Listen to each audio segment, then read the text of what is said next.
We started off following Pace and Jerry on YouTube about a year and a half ago, probably even longer at this point. And so the COVID hit, right? And Mm. my husband was like, okay, I really want to join SubTo. And I was like, I mean, Pace already gives a whole bunch on YouTube. Why would we want to sign up for his community? So we got into his community.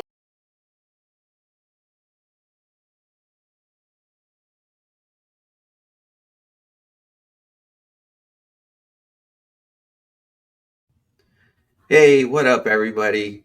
Yo, I am so blessed and grateful for having another opportunity to sit down with another team member. It's amazing, yo. I've been out for a bit, but we're back. I'm back with Jennifer Cortes. She's part of our Sub2 community, a Latina that's crushing it. She's making great things happen. Jennifer, super thankful. Thank you for your time. Again, blessed. I just when I sent you the invite and you're like, yeah, I'd love to jump. I was like, oh my god, this is so cool. I Yeah, get no, to thank you connect with so much for Jennifer. having me.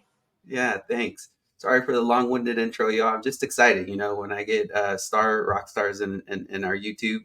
Jennifer has been doing amazing things for the community. Jennifer, I always like to start with sharing a little bit of our background, a little bit of our history, what led you into the real estate industry. So if you want to start us and lead us off in that conversation, how long you've been in the industry for and what got you here.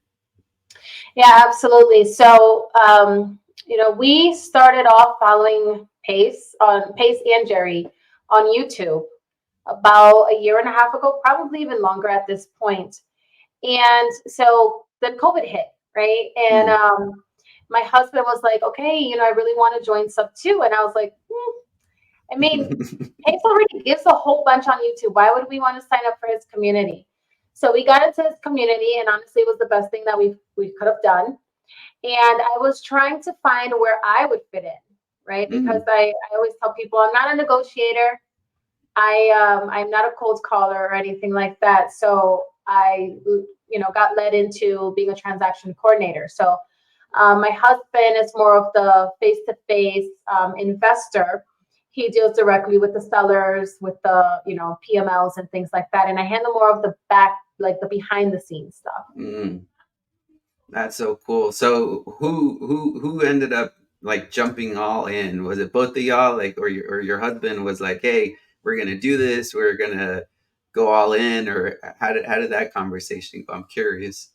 We both jumped right into it. I already had this goal that I wanted to leave my W-2, and Mm. we're both very business minded. And when we decide that we want to do something, we just go full force right into it. So it was the both of us, to be Oh, honest with you. that is awesome. That both of y'all were able to say, "Yep, let's do this. This is the right path we need to take our family." It's amazing to see that and that y'all were able to have that conversation and just say, "Let's do it together." But to your point a minute ago, right? You mentioned how in the real estate industry, there's so many different opportunities, right? Mhm. And it sounds like your husband was able to take the approach of direct to seller, and you're able to find your way more of a integrator type of. At the end, we're going to jump into it here in a little bit, but she's doing transactional coordination and her company's Finish Line TC Services. But we'll jump on that here in a little bit. I want to stay a little bit on your story, right? Because it's so powerful, right, on how we make these decisions. So, what were you doing prior to deciding to go into real estate? So prior to that, I was in management for about 10 years. And for a while, I felt like I've already mastered a lot Mm. in the healthcare field. I was in management. I worked my way up. I started off as a CNA. I did front desk. I did medical assistant. I went all the way up to management.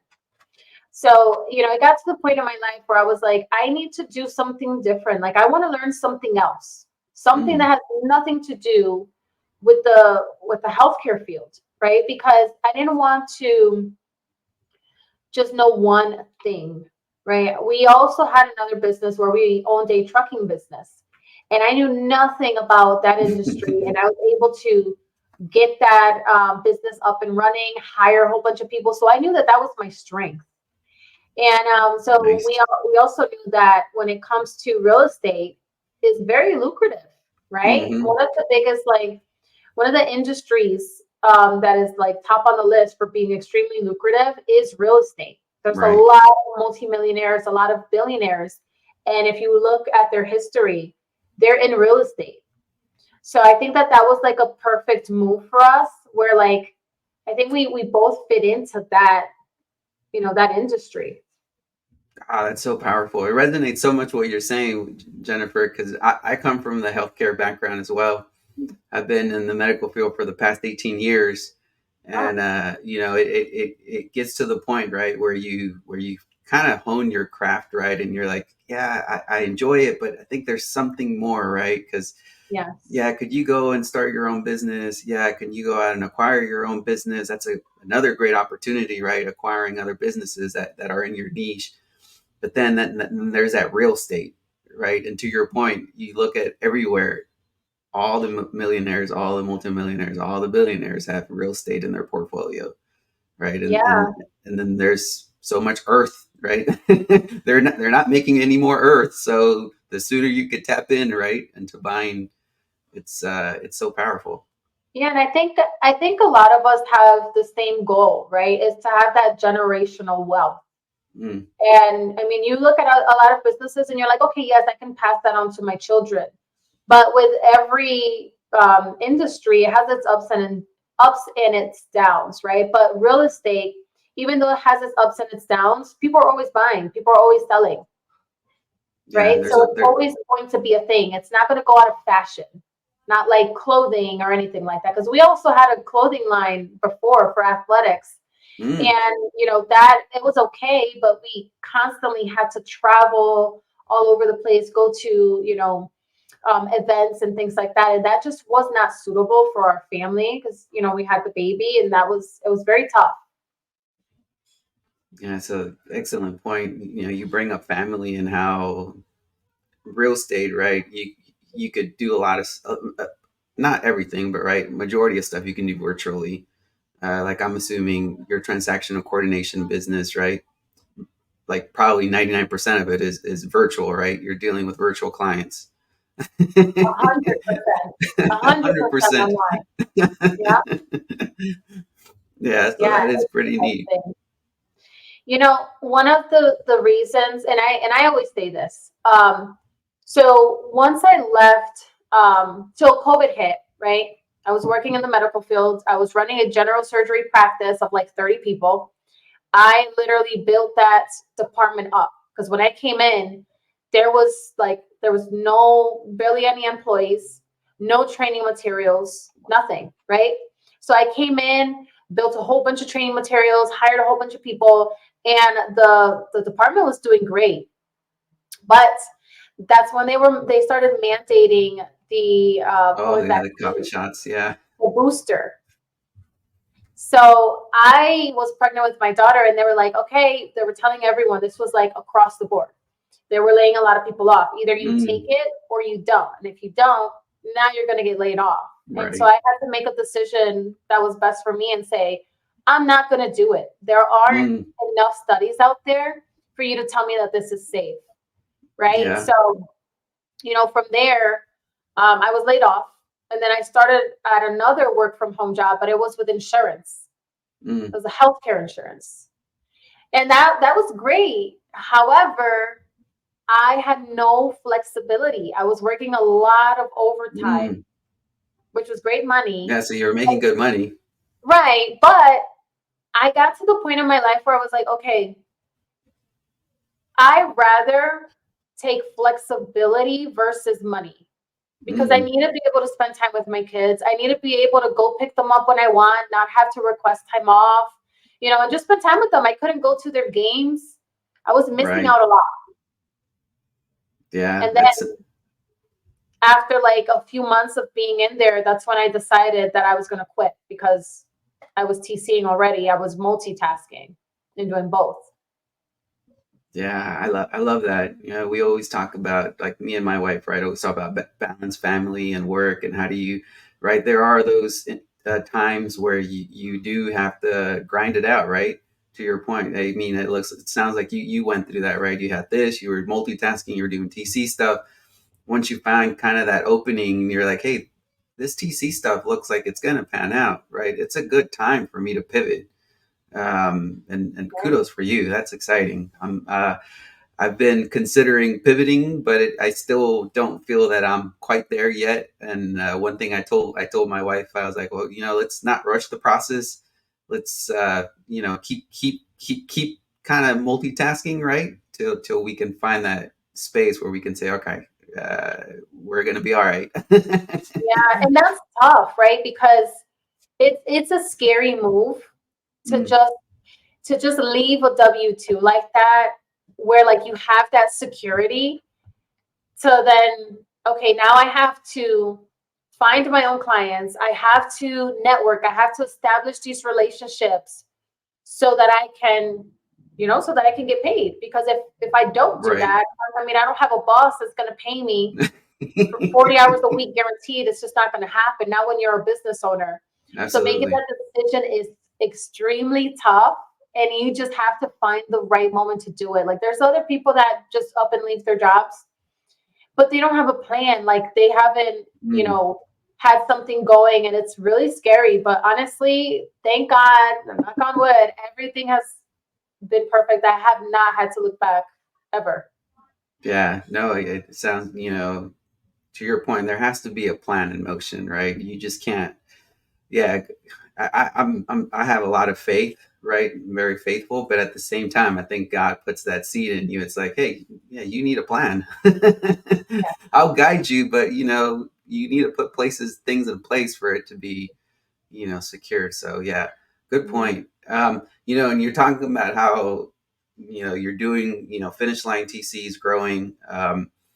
And you and your partner Jay, right? I guess y'all met about a few months ago, several months ago, about a year ago. When did y'all meet? Yeah, so we met last year around March or April, around there, closer to the beginning of last year. The way that we met actually was through SubTo. Mm. Um, I always say this joke. I'm like, he slid in my DMs. But actually, he reached out to me and was like, "Hey, I see you're a transaction coordinator. So am I." I'm like, "Great. What are you doing?" And he's like, "I do Gator and PML deals." I'm like, "Oh my God, Mm. that's awesome. I don't know how to do that. Would you teach me?" And I teach you how to do creative. So we taught each other. So it was like it was just the perfect blend because they say a lot of partnerships. When you go into a partnership with somebody, the first one usually is not the one. You realize at some point you're not a good mix, like it's just not working Right. out.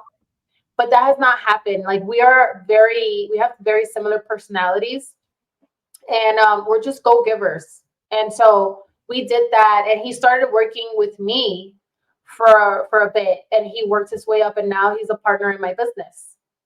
Yeah, that's so cool. Yeah, so it sounds like y'all have both clear expectations, right? Because I think in partnerships, that's very helpful, right? Hey, what are the expectations on both sides? And like that, there isn't any misunderstanding. So I'm so excited that y'all were able to make that, and now you have finish line TCs.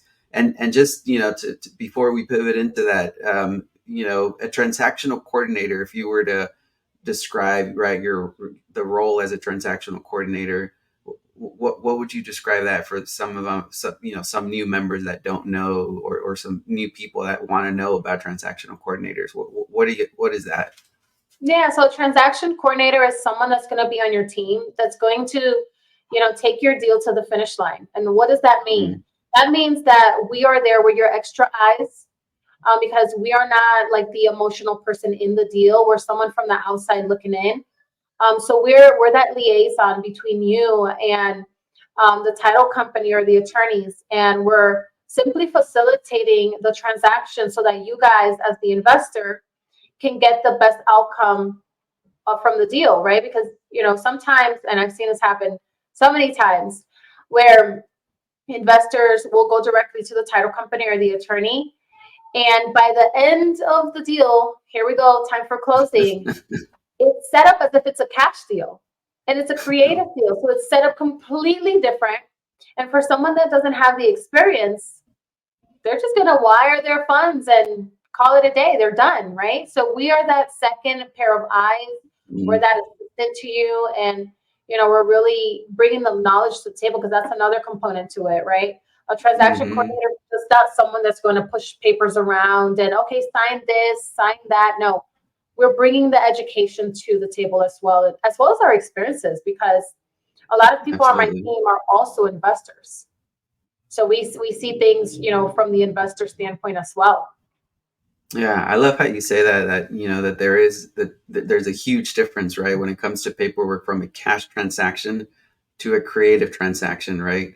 I was involved in when I guess it's been about 2 months ago when I did my first deal, and to your point, the paperwork that's behind a creative transaction, it's like you have your purchase counter, you have addendums, then something comes up, and then with the insurance and all this other stuff, and it's like it's very complicated, right? So Yeah. it's powerful to have a team like a type transactional coordinator on the side, guys. So definitely, if y'all need any services when it comes to creative transactions, reach out to Jennifer, and she'll guide you. And do you guys do business nationwide?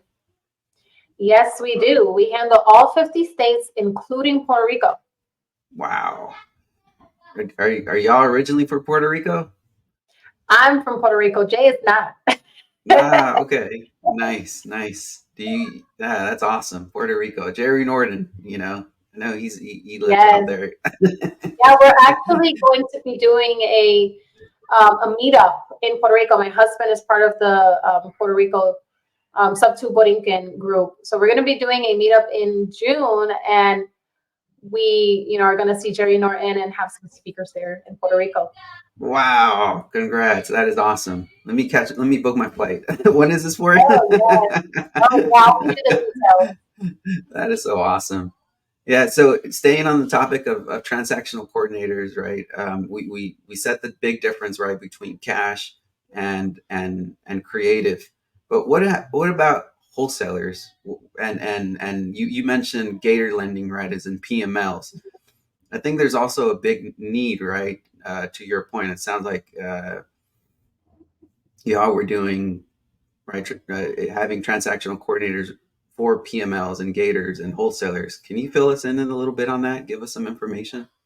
Yes, absolutely. Anytime that there's funds involved, especially Mm, you're a PML, you're a Gator, you're lending someone money, please do not do it on your own. Please.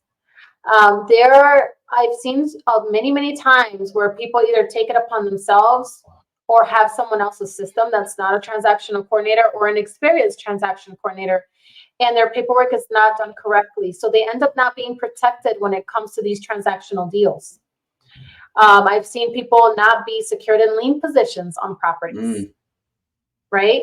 So that's a problem, because if there's a default, yeah. you don't have anything in order, you are going to lose all of your funds. And the important part of having a transaction coordinator is that these are the documents that you're going to bring to court, right? In case there's a litigation that has to go on. Now, I will preface this and say we are not attorneys. We are not replacing your attorney or title company. We are simply bringing value and facilitating the process. We are taking that tedious work from you having to follow up and see what's going on and providing additional information. We are that person that's going to facilitate that. And we're also going to review those documents to make sure that it's done correctly. Because Mm, I will say, just because it's a title company or attorney does not mean that it's going to be done correctly, or with the outcome that you desire. Anytime that we take on a file, we have a consultation with our client. So we get firsthand that firsthand experience with you, and we know exactly what's going on. So it saves you time from having to keep repeating the same thing over and over. We are like that extra hand. Now, when it comes to wholesalers, we are also involved. Okay. When you are a wholesaler, oftentimes now there's more people in the mix, right? right. There's a lot more paper gathering that needs to be done, documentation, more coordinating involved. So as a TC to a wholesaler, we're facilitating the communication throughout all parties as well. We're also reviewing the assignment contract to make sure that it makes sense and that your assignment fee makes sense, that it's on Mm. there as well as on the HUD. So all of those components, regardless of what your role is within real estate, we can assist. Yeah, I love it the way you said anytime there's any funds involved, you need one, right? Because uh, to your point, you mentioned earlier, what you're if you're PML and you don't have if your name, your LLC is not in the lien, it's like, okay, well, I lend money, but where's the Yeah, name in the lien if something happens? You're gonna lose. So, excellent exactly. point. And yeah, it's so important, y'all, when getting into real estate, to have the proper team involved, right? Because for each task is different. So excellent. Thank you for sharing that, Jennifer. And then Absolutely. the other thing I wanted to bring up, right? We talked about transactions, creative, cash deals, other like PML, Gator lending, and stuff like that. One thing that I guess recently, that, and we mentioned a little bit wholesalers with the assignments, but I know that there's some laws, right, changing around in some states where they're kind of making wholesaling illegal, right? Yes. And there's that big conversation of maybe double closes and stuff like that, right? The popularity double closes doing. I'm assuming, as a transactional coordinator, y'all handle double closes as well, right? We do. Yes. And honestly, it's one of those things where like you kind of have to, right? Like you said, especially with real estate, things are constantly changing and things are constantly evolving, and we have to be creative as well, right? So if one thing doesn't work, no problem. How can we figure out and get the same outcome one way or another and just still stay within, the legalities of that specific state? Right. Yeah. So powerful. And then the other question I had in regards to, I got asked this question a while back. They were like, "Hey, what's the difference? Why would I need to hire a transactional coordinator if the agent that I'm talking to, they have their own coordinator?" If Yes. they're like, "Hey, the agent has their coordinator. Why do I need to bring one? Whether it's a cash deal or I mean, creative is a must, no questions asked. Mhm. But I got asked that question when it was a cash deal, and I was like, well, you want somebody on your team, right? I mean, Right. so what would the difference be between an agent coordinator, right? And I know you mentioned what your roles are and responsibilities as a transactional coordinator, but when somebody asks you that question, how would you answer it? Yeah, so I think you said it perfectly. You want someone that's on your team, right? You want someone that's going to look out for your best interest. Think about it like this, right? When there's an attorney involved, let's say there's no TCs. Let's just take that out of the transaction. Let's say there's an attorney and the seller has their attorney. Mm, Wouldn't you feel better if you had your own attorney that was representing you? right, Wouldn't you feel that if their attorney is looking out for their best interest, that you would want someone to look out for your best interest, mm, right? yeah, yeah, So that's why it's always good, and I hear this a lot too. We hear this in the community where a wholesaler or somebody will be part of the transaction, and they'll say, "I felt that the TC didn't have my best interest. It was hard to get a hold of them. They wouldn't respond to my emails." Well, here's the reason: is because you did not hire them, mm, right? They are going to spend their time with someone that is actually paying for their time. So if you have a million and one questions, are they actually going to answer your million and one calls right, if they're not hired by you? Probably not. I kind of struggle with that in a way because I feel like at the end of the day, the transaction needs to be done correctly, right? And at the end of the day, the way I see it is, at that, if I am giving you a great experience, you're probably going to hire me on your next transaction. And I've had that happen. absolutely.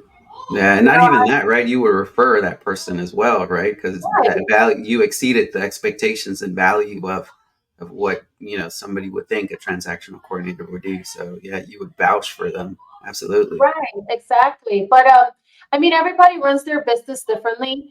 I see it from that aspect where, like, regardless of who hired me, I need to make sure that the outcome is the way it needs to be. And if you have questions in order to get the deal done, I'm going to answer them. Mm. Yeah, I love that. It's I think in real estate, it's one thing I realize is that customer service is like one of the highest attributes, right, as a business owner you could have, right? Because you want to be in your A game when it comes to customer experience and customer service, right? Whether as a Right. wholesaler, whether as an investor, you're fixing and flipping, right? You don't want to do half half stuff, right? If you're fixing and flipping, you want to make sure you do quality products, so like that you can the properties are going to sell. And same for a transactional coordinator, right? You want to exceed that expectation so people can refer you more and bring you more business. Now, one thing that I've seen, just to add, and this I've seen this happen a lot with wholesalers. The wholesaler will have their own TC, and let's say it's a creative deal. Well, the TC is going to do what I'm just telling you what I've seen. So just hear me out. Mm-hmm, mm-hmm. I've seen TCs do just what they need to do to get the deal to close, but they don't set up the end buyer with the paperwork that they need to have like access to the mortgage, the insurance, and power of attorney. Like those important SubTo closing documents, they don't set them up for that. And then I've also seen them where even if they do, it's not filled out in its entirety as it should. Wow. And I've seen them. I'm like, okay, so yes, the seller signed this, but it's completely blank. Like everything else, there's no information, and that's an Wow. issue because once those documents are Yeah. signed and notarized, you cannot make changes. It's not legal. Yeah, that'd be a big problem. And along those lines, right? Also, if it's a creative deal, you have to worry about the insurance, right? Mhm. And making sure that the insurance is filed correctly and stuff like that, because that's one of the big problems, right? If that's not filled correctly, that can trigger the due on sale clause. Yes, and I feel like people don't put as much importance or emphasis on post-closing service. Okay. Oof. That's one of the services that we have specifically set aside an individual department to handle that aspect of deals. Okay. People are more concerned about, I'm going to lock up this deal, I'm going to get a TC so they can handle all the paperwork, but everything else I'll handle myself. Mm. And so the SubTo packet doesn't get anywhere. They don't send it to where it needs to go. They don't verify if it was received. They skip out on the insurance part, or they don't set it up correctly. And then it gets to the mortgage company and they're like, what is going on here? Mm. What is going Mm. on? Because the insurance was not set up correctly. I had someone reach out to me and was like, hey, we actually had another TC do the insurance, but the information that they relayed to the TC was not correct. Wow. But we've done so many of these that I can dig through your answers and I can, we can get to the bottom of it and figure out what it is that actually happened if we were not part of the transaction, because that was the instance where like the deal was closed with someone else or they didn't use a TC. Mm. But for the insurance part, they wanted to use a transaction coordinator, which is fine. But when they were relaying the message, it was not clear. And so when the insurance was set up, it was completely incorrect. Oh no. And that caused a red flag with the bank. So now everybody's freaking out. They're like, oh my God, is the due on sale clause going to get triggered? What are we going to do? They're asking questions. And I'm like, okay, let's relax. Let's get this done correctly. So we fixed it and there was no issues. But it goes to show you that do not skip out on the Mm. insurance part of the property of this transaction because it's an extremely important component for creative deals. Yeah. Wow. Yo, if y'all didn't take value from this, Jennifer, thank you, man. This was like amazing. Just if you're all involved in creative deals, please, please, please use the transactional coordinator. pretty sure Jennifer and her team will definitely more than happy to help you guys out in any type of transactions, whether it's cash, PML or creative. I know initially, I think what the first way I got in touch with you was during a PML transaction I was considering, and you asked me a few questions. You're like, "Hey, has this happened?" And then I was like, "Oh, wait a minute!" Started raising little spidey senses. Wait a minute, this doesn't feel right anymore. Oh yes.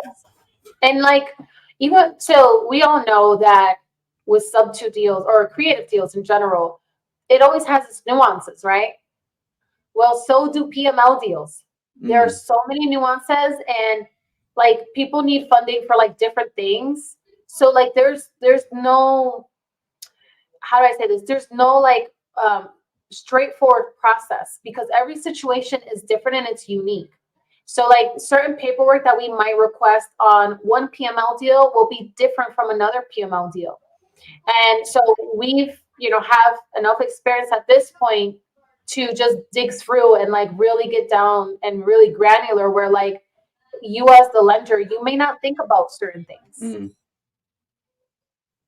Yeah, and as a lender, right, you're lending because it's a business, right? You want to be able to get a return, so you're not donating money, y'all. So make sure you have the right team in place to make sure your funds are secured. Because when I asked Jennifer a few questions about an opportunity that came across, it's like, hey, how fast does this need to happen? It was a Friday, and then I was like, yeah, I think they said like in 48 hours. They're like, oh, wait a minute, nope, that's not gonna work. We can't clear title like in, Yeah. and we need at least 2 days and stuff like that, right? And it was like, oh, okay, wait a minute, no, let's put a break on this.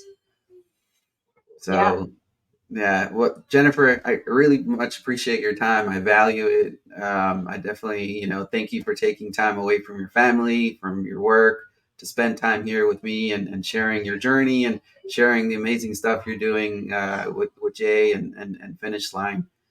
Super grateful. Anything Thank you you. want to share to my my audience? Anything you feel like, hey, where can they reach you at? I'll put all the descriptions and everything in the YouTube descriptions. But anything you want to share before that, before we go? Yeah. So I am a SubTo student. So if you guys are part of Pace Morby SubTo group, you guys can find me on there, Jennifer Cortes with an S. You can visit our website, finishlinetcservices.com. That's TC like transaction coordinator.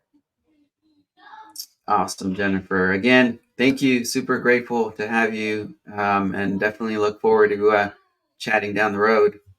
Yeah, thank you so much, Edgar. I really, really appreciate it. Thank you. Everybody else. Peace out.